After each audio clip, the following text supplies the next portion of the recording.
This is Satya Pradhuman of Cirrus Research. I want to call your attention to the latest dividend strategy report.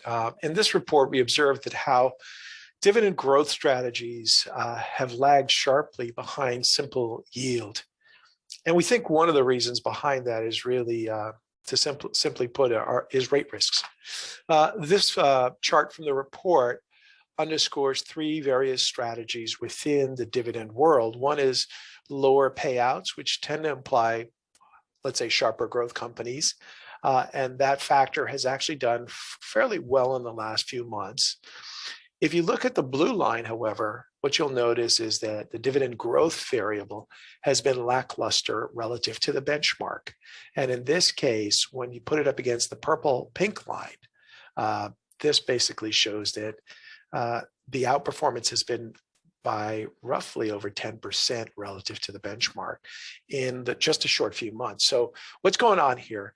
At the end of the day, with the amount of interest rate concerns, and this was before the war, what's surfacing is that investors are grabbing at more visible, higher quality ideas and more guarantees.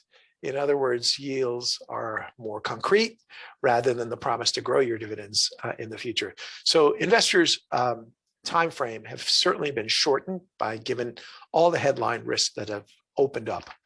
This chart is a little tough to interpret, but let me try to give it a shot.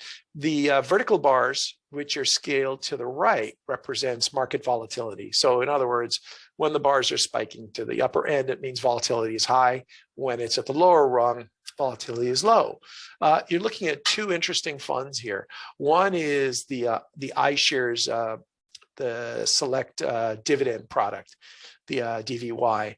And what that shows is, and that is a dividend yield focused product. What you'll notice is really in the last year or so, last 6 months, we've seen a very strong pickup in performance for simple yield strategies. The blue line represents the investment dividend appreciation product from Vanguard. And what you'll notice is it's performed in line with the benchmark in the last year or so.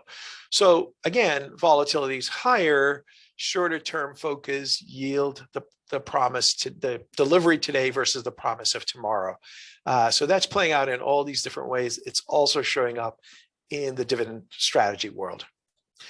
This final chart I want to flag for you represents dividend yield strategies across markets, looking across regions.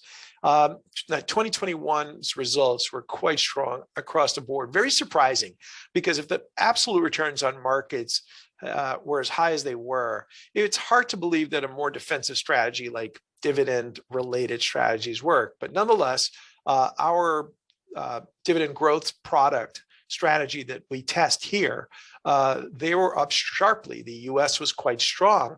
In fact, it was the absolute return was it lagged Canada and India. Nonetheless, it was quite strong. On the other end of the strategies in the regions we looked at, Latin America and China lagged sharply in terms of a dividend world. Nonetheless, even those numbers were positive or near positive. This again is the dividend strategy report. It's just a thumbnail sketch of what it looks like when you're looking for it. Feel free to call us with any questions. Thank you.